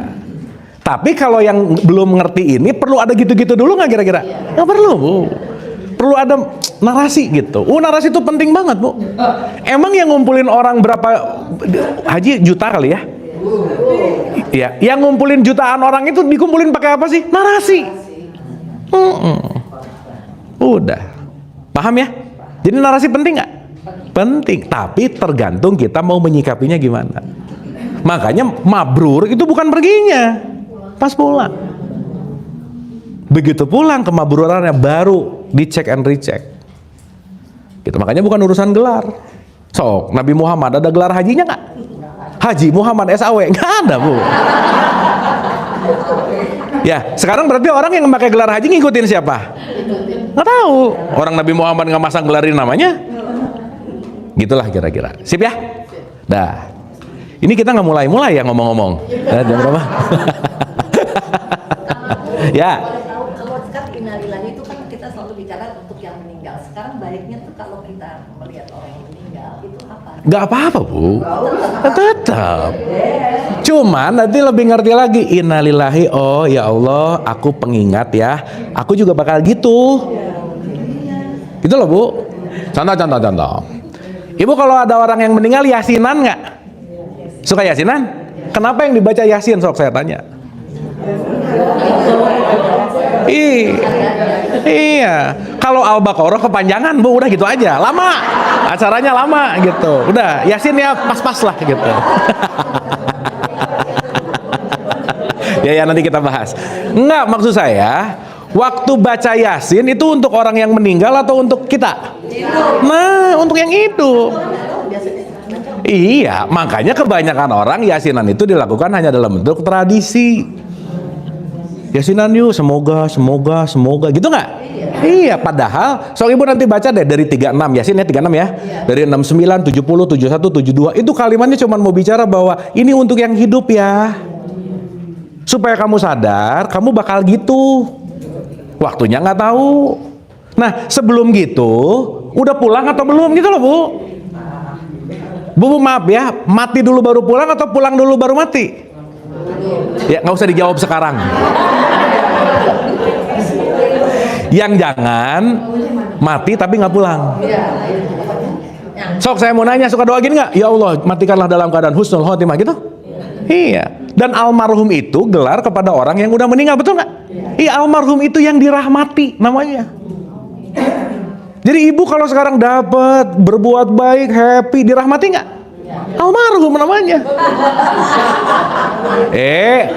Artinya yang dirahmati, bukan gelar orang mati, bukan. Sekarang saya tanya, ibu mau dirahmati udah mati atau sekarang?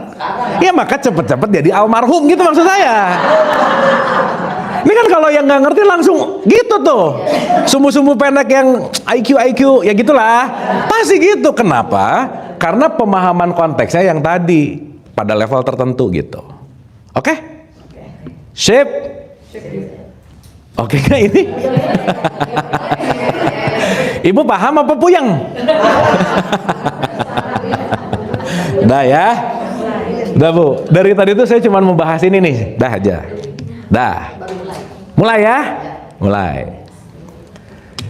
Ibu-ibu yang dirahmati oleh Allah, berarti kita ngerti banget. Ini Allah nih. Ini gap. Ada gap. Oke? Maka kalau gapnya makin tebal, dia nggak tampak. Ya, gap ini namanya dunia. Sampai ke sininya namanya akhirat. Kita di sini ceritanya. Oke? Sekarang saya tanya, kita bagian dari Allah sendiri nggak? Tapi ada gap nggak? Dari mana gap ini datang? Iya, dari mana? Iya, ego kan terminologinya. Dari mana datangnya? Ya, jiwa wadahnya. Dari mana pertanyaannya? Ya, bahasa gampangnya berarti dinding ini bawaan langsung dari Allah nggak? Enggak. Dibentuk. Maka kita semua ini sebetulnya bentukan dari pihak luar. Jadilah kita saat ini. Oke? Nah, ingat gambar ini ya Bu ya. Jangan lupa. Nah, nanti saya mau balik lagi ke sini. Supaya after ini Bu, ngerti banget kenapa gini, kenapa. Kalau nanti kita paham ini, nanti banyak banget hal yang akan resolve gitu. Ngerti kenapa begitu. Dah. Nih ya. Sekarang saya bikin ke bawah. Allah meniupkan ruh, berarti percikannya. Oke? Si ruh aku dua nih. Tapi ketutup. Sama yang namanya jiwa. Berarti pembatas antara kita dengan Allah, gapnya itu adalah jiwa. Itu dulu yang gampang. Clear? Berarti jiwa bisa menjadi barrier nggak? Bisa menjadi hijab nggak? Iya. Pertanyaan, jiwa langsung datang dari Allah nggak? Enggak. Datang dari mana dia? Saya sebut ya, bahasa gampang. Saya akan menyebutnya, jiwa datang dari mana? Dari pihak lain namanya. Dari luar. Berarti pihak lain ini memberikan sesuatu kepada jiwa kita, di mana yang semuanya nempel di jiwa kita membuat jarak antara kita dengan Allah. Paham? Oke? Contoh. Di surat 16 ayat 78, kamu lahir ke muka bumi, kamu nggak tahu apa-apa. Tapi aku beri kamu pendengaran, penglihatan, hati, akal, pikiran. Berarti si manusia itu selalu punya tools, alat untuk menerima semua informasi untuk masuk kepada jiwanya. Apa? Itu yang disebut dengan senses atau panca indera. Sip? Oke? Sekarang saya tanya Bu, diri kita yang sejatinya sebenarnya ruh nggak? Iya. Tapi begitu lahir, kita langsung dijadiin orang lain. Karena begitu lahir, langsung dikasih identitas. Ibu milih nama sendiri nggak? Enggak, berarti tempelan. Agama milih sendiri nggak? Enggak, berarti tempelan. Makanya kan kadang-kadang maaf ya, ini kita ngomongin fakta. Orang yang terlahir Islam gara-gara udah ngerasa turunan Islam, ngerasa paling Islam. Tapi ditanya Islam apa, nggak tahu. Justru ilmunya bisa lebih dalam sama orang yang pindah menuju agama Islam. Bisa beda. Betul nggak Bu? Kenapa begitu dia terlahir di keturunan Islam, aku udah Islam, aku udah megang kunci surga, yang penting aku nanti pasti masuk surga. Meskipun ke neraka dulu bentar, misalnya. Sekarang saya tanya, yang menjadi kata kunci surga, identitas Islamnya atau perilaku Islaminya? That's it. Kita boleh punya identitas Islam, tapi belum tentu Islami.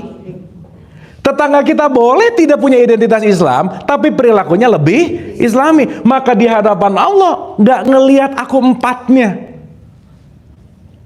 Nggak ngelihat ini semuanya. Yang aku lihat adalah kualitas value-nya gitu. Sip ya?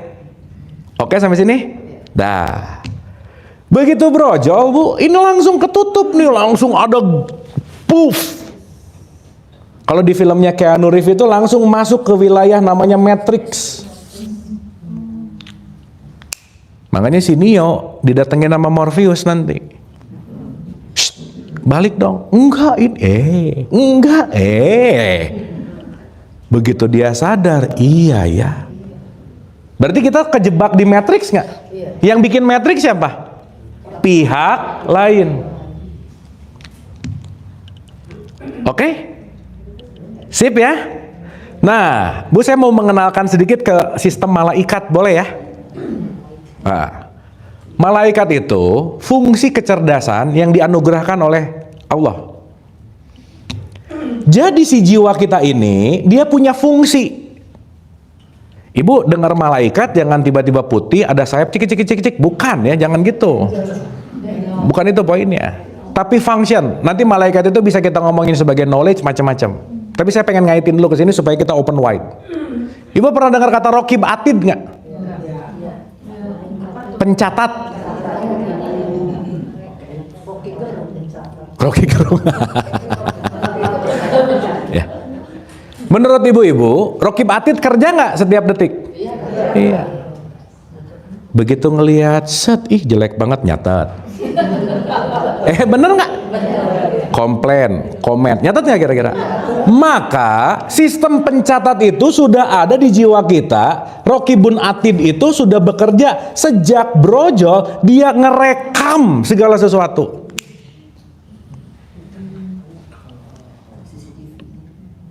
Oke? Berarti melalui semua indera kita merekam lingkungan kita nerima semua potret-potret rekaman. Berarti kita semua pada dasarnya menyimpan potret-potret itu nggak kira-kira? Iya. Menyimpan rekaman-rekaman itu nggak kira-kira? Iya. Terbentuklah di dalam jiwa. Berarti pertanyaannya, rekaman baik disebut Raqib, rekaman buruk disebut Atid, gitulah bahasa gampangnya. Contoh Bu, contoh ya. Ada anak lahir, terus, by the way Bu, yang langsung ngasih jiwa kita rekaman-rekaman siapa? Orang tua, bener. Atau guru, figur otoritas. Informasi dari orang tua sama guru masuk plek nggak ke kita? Iya, percaya lagi. Kenapa usia 0 sampai 3, nanti 3, 4 sampai 7, ini masa-masa krusial penginstalan si jiwa. Karena menurut neuroscience dalam konteks mirroring effect, anak mulai sadar aku ada itu di usia 2-3 tahun. Begitu ngaca baru mulai, ada something. Berarti dari lahir diisi data-data nggak? Iya. Diisi potret-potret nggak? Iya. Rekaman-rekaman nggak? Dan semua rekaman itu adalah makhluk yang kelak nanti hidup. Yang namanya makhluk hidup itu perlu makan. Nah makanya Bu, nanti kita ngerti.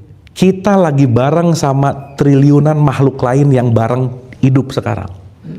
Siapa makhluk itu? Rekaman. Contoh nih. Begitu kita dapat informasi dari pihak lain, terrecord nggak di kita? Terrecord. Ada recording lagi nggak? Coba Ibu, kita perhatiin deh. Tiap detik itu kita ngerekam. Berarti kalau saya udah 43 berarti ya. Nah, 43 tahun saya merekam pihak lain. Berarti saya kumpulan rekaman-rekaman itu nggak kira-kira? Iya. Dan itu saya bukan? Bukan. Jadi kalau yang hidup itu rekaman, kebencian, kedengkian, memori, trauma, semua hidup bareng sama kita sekarang Bu. Sehingga kalau kita tiap hari ngasih makan rekaman-rekaman itu, tumbuh subur dia taking over kita akhirnya. Maka kenapa orang bisa benci banget, bisa marah banget? Kenapa? Karena dia memutar rekaman kebencian itu. Padahal bencinya udah hilang. Contoh. Nih ya, kita ngomongin konkretnya. Ibu sampai sini oke, Bu? Berarti maaf ya, setiap orang punya rekaman yang beda-beda nggak? Iya. Itulah unik dan otentik, nggak ada yang sama, Bu. Ini saya tanya ibu satu-satu ngomongin apa itu Jakarta, pasti jawabannya beda-beda semua. Tergantung rekaman yang ada di dalam. Tapi ingat, rekaman itu semua bukan dirimu, bukan.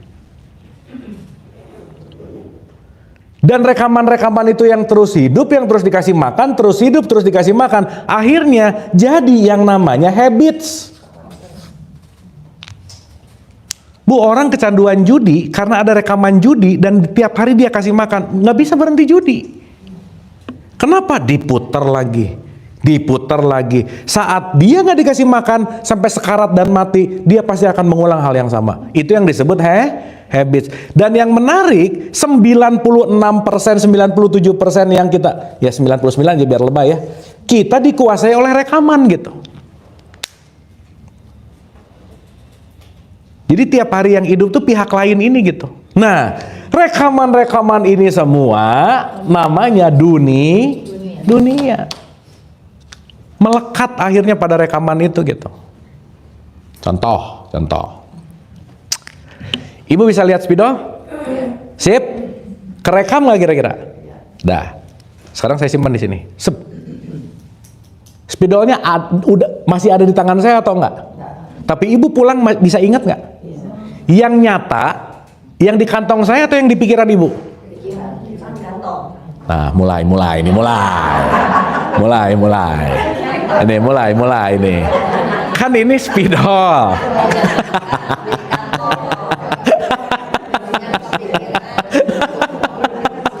Ini spidol. Kantong. Udah nggak ada dong.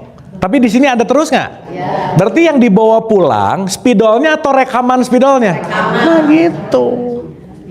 Spidolnya mah udah nggak ada. Sip ya? Maka kelak jadi memori nggak? Iya. Ngelihat gelas, direkam, pecah. Di rekaman ini nggak pecah. Dan pengennya nggak pecah, padahal realitasnya udah pecah. Berarti antara realitas kenyataan dan rekaman selalu sama atau selalu beda? Nah, itu yang jadi masalah. Oke, Bu. Contoh lagi, nih ya, agak relevan. Ibu pernah ketemu orang nyebelin nggak? Pernah nggak ngerasa disakitin hatinya sama orang lain? Pernah nggak? Nah, sekarang saya tanya. Satu. Ketika dia menyakiti hati kita, mengatakan sesuatu ke kita tentang hal-hal yang buruk, kira-kira kata-katanya itu buruk atau aku memaknai kata itu buruk? Yang mana? Makna datang dari rekaman nggak kira-kira? Iya. Dengarnya nggak live. Bu, ini kan saya lagi live. Ibu bisa tonton ulang nggak? Udah bukan yang live nih. Betul nggak?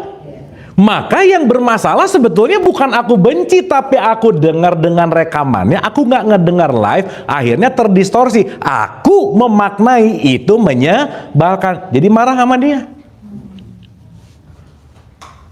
Betul nggak? Berarti pertanyaan saya, ketika kita diomongin nggak enak hati, sakit hati, pertanyaan, suaranya yang bikin sakit atau sakitnya udah ada? Nah, karena ada rekaman. Paham, Bu? Dan jangan lupa, dia mungkin ngomonginnya, ngejelekinnya sekali, tapi pulang ke rumah ingat lagi, di ketemu teman diomongin, dia kemarin diomongin lagi, gitu nggak kira-kira? Iya. Jadi yang jauh lebih jahat siapa? Dia ngenyakitin sekali, pikiran kita menyakiti kita ribuan kali karena kita membiarkan rekaman itu terus hidup gitu. Betul nggak, Bu? Ngilanginnya gimana? Gimana, Bu? Menghilanginnya Ya, tar dulu. Ya, ntar ke situ. Ngilanginnya jangan dikasih makan. Gimana cara tidak memberi makan pada sesuatu rekaman-rekaman kita? Satu, Bu, memaafkan. Selesai. Ya, susah rekaman berarti. Susah ya memaafkan. Rekaman nggak?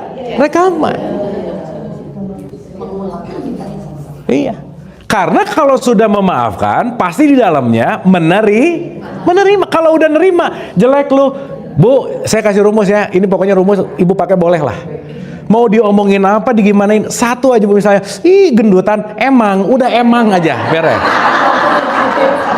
Udah, titik. Ih kamu kok jadi teman sekarang? Emang, udah, beres. Yang ngomong happy kitanya nggak gimana, bener nggak? Iya. Berarti dia ngomong, Bu maaf ya, dia ngomong berdasarkan rekaman dia nggak? Ibu jangan lupa ya, setiap orang akan memperlakukan kita sebagaimana dia memperlakukan dirinya sendiri. Selesai. Once dia menjelekan kita, berarti dia sering banget ngejelekin dirinya sendiri. Kenapa? Karena dia selalu memutar rekaman itu. Contoh. Ibu kalau bangun suka kaget nggak pas ngaca?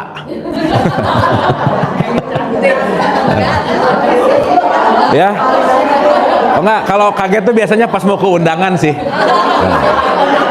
Sok, Ibu kalau ya, begitu bangun tidur lihat kaca, buset dah. Langsung kan dia kembalikan ke rekaman. Nah, ini baru gua. Kurang dikit, nah gitu. Nah ini baru gua. Bisa begitu nggak? Kenapa? Konfliknya sama rekaman masalahnya. Gitu.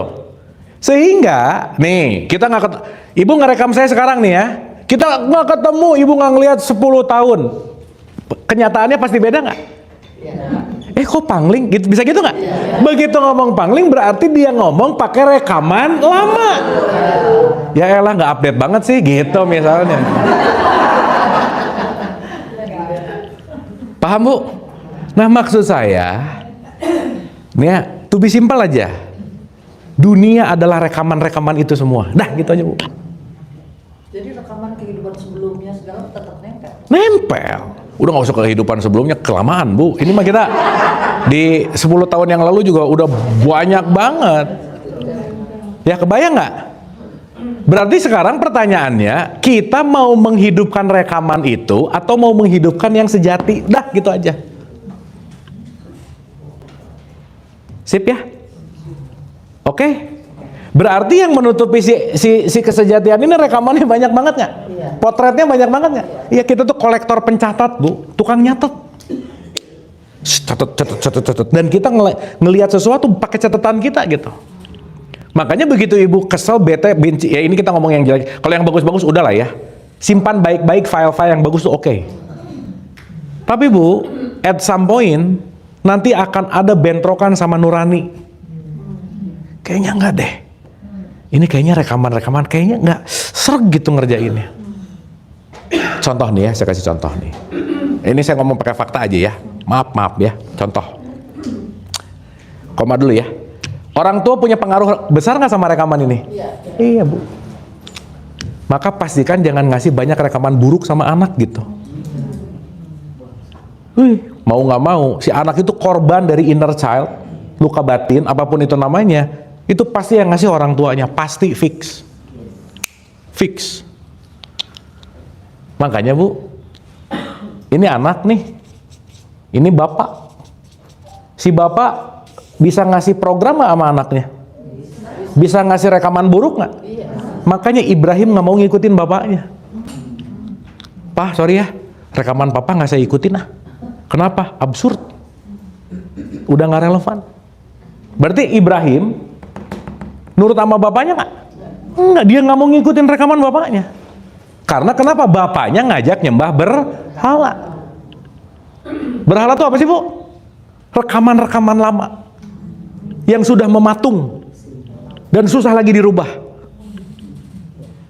Makanya disebut patung. Ingat ya, berhala itu bukan patung. Rekaman yang sudah membeku, mematung. Itu berhala. Mana ya? Ada patung nggak ya? Ya kalau ada patung, ini rumah ada berhala. Bukan gitu, bukan.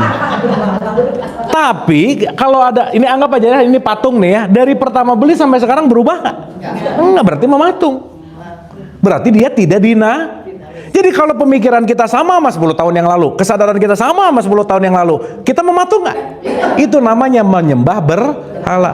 Pasti kudet. Ibu tahu kudet? Kurang update. Nah gitu.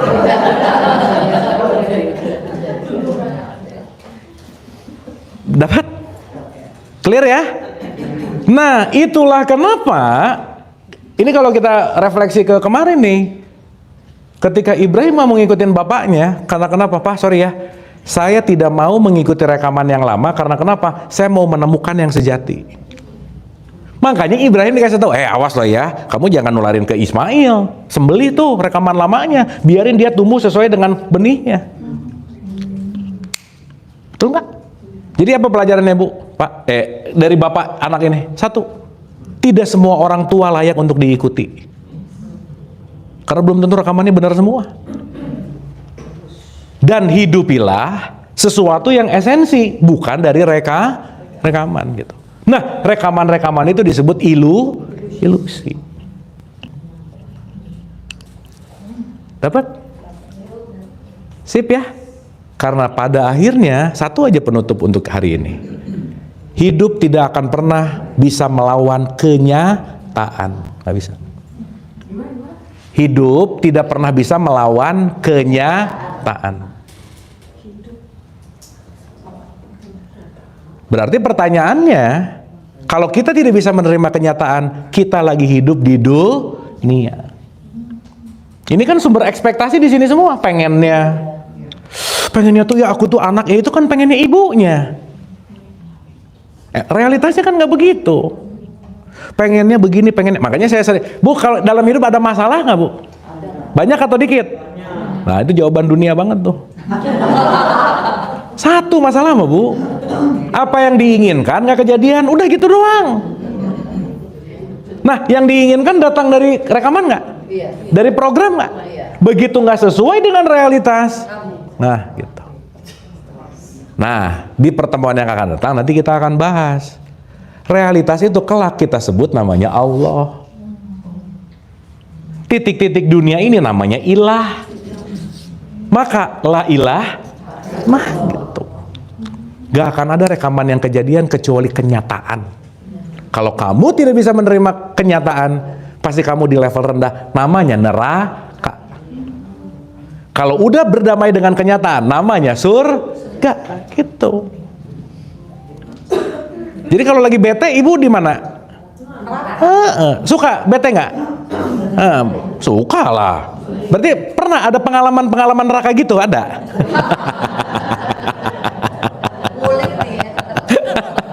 Iyalah, semua orang pasti ada nerakanya Bu.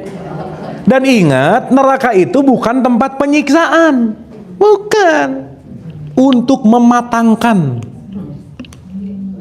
Karena steak nggak dibakar, nggak juicy, nggak enak. Maka api neraka bukan penyiksa, menyiksa, bukan, mematangkan. Karena perlu dimatangkan dengan api supaya apa? Naik kesadarannya. Dan jangan lupa Bu, pintu gerbang kesadaran, pintu gerbang pencerahan nggak bisa enggak. Semua datang dari apa? Penderitaan. Makanya luka tempat cahaya masuk. Kalau tidak pernah terluka, tidak akan pernah ada cahaya. Make sense nggak Bu ini? Mantap. Sip ya? Tema selanjutnya tuh. Iya, tema selanjutnya. Tapi yang ini jangan lupa Bu. Ini ngomong selanjutnya, ini lupa lagi. Jangan, atau nanti muter lagi.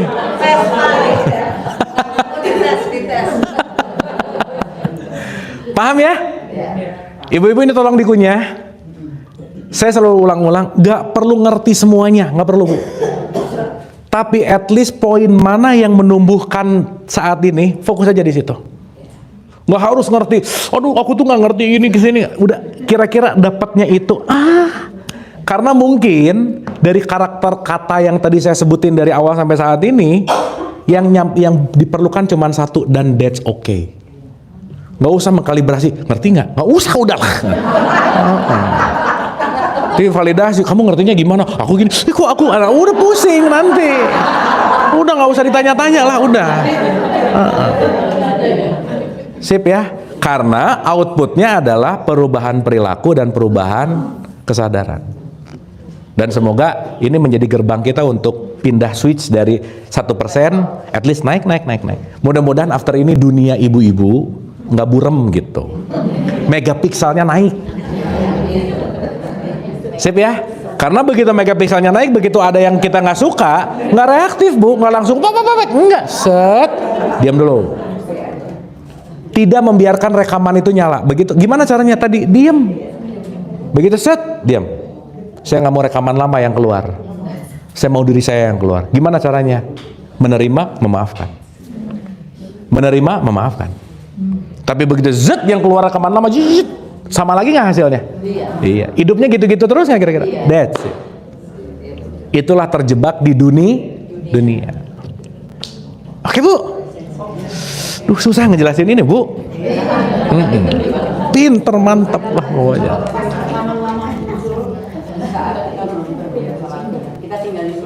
Gak apa-apa Bu. Yang penting sadar itu rekaman. Itu udah bagus banget.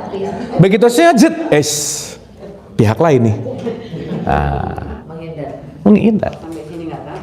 Tinggal dulu. Misalnya nih ya, kebiasaan ada apa-apa tuh langsung mukul misalnya. Begitu set, tapi udah ngerti ini, begitu, abis gitu mukul nggak apa-apa sih. Yang penting diam dulu Bu. Lumayan.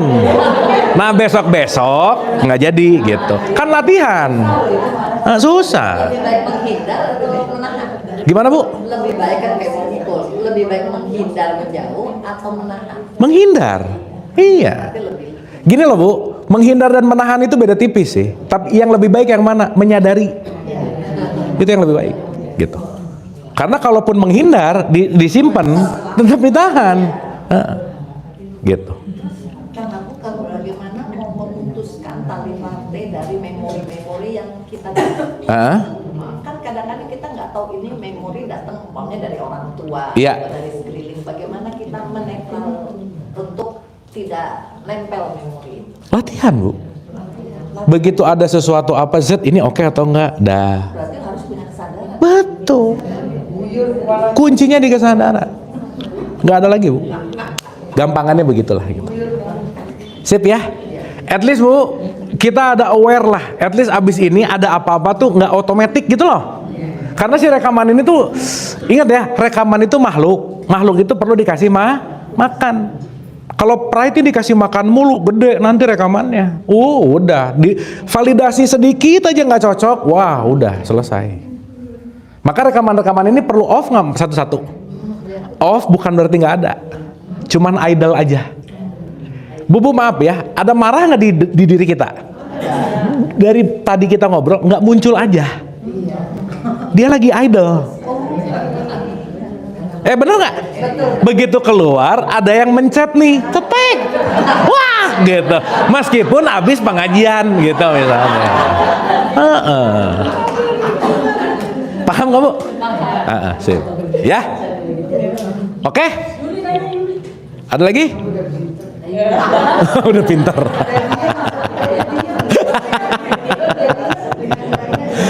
Oke. Kalau tidak ada, terima kasih yang online. Oh ya, ibu-ibu ini kan ada teman-teman online juga. Mungkin kita boleh dadah dulu sedikit ya. Dadah. Buat teman-teman yang nggak hadir, terima kasih sudah ikut online. Mudah-mudahan nanti bisa. Dah. Oke. Sip ya. Cukup ya ibu-ibu ya. Baik, kalau begitu kita hening sebentar, boleh? Boleh ya. Yuk kita membiarkan rekaman-rekamannya nggak aktif. Kita pause sebentar semua rekamannya. Santai dan rileks, diam, tidak mengapa-ngapa. Izinkan dirinya untuk hanya diam dan menikmati kesunyian dan keheningan. Tidak mengapa-ngapa, tidak mencari, hanya menikmati hadir utuh di sini saat ini.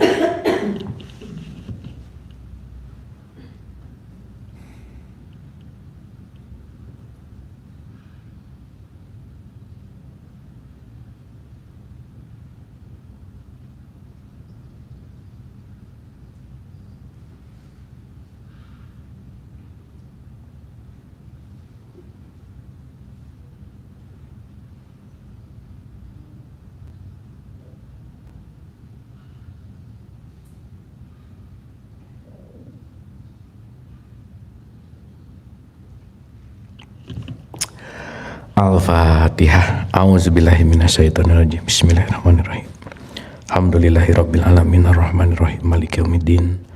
Iyyaka na'budu wa iyyaka nasta'in ihdinas siratal mustaqim. Siratal ladzina an'amta 'alaihim ghairil maghdubi 'alaihim waladdallin. Amin. Allahumma rabbighfirli wa li walidayya warhamhuma kama rabbayani shaghira.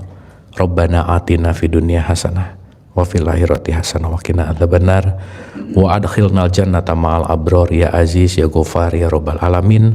Subhana rabbika rabbil izzati amma yasifun wa salamun alal mursalin walhamdulillahi rabbil alamin.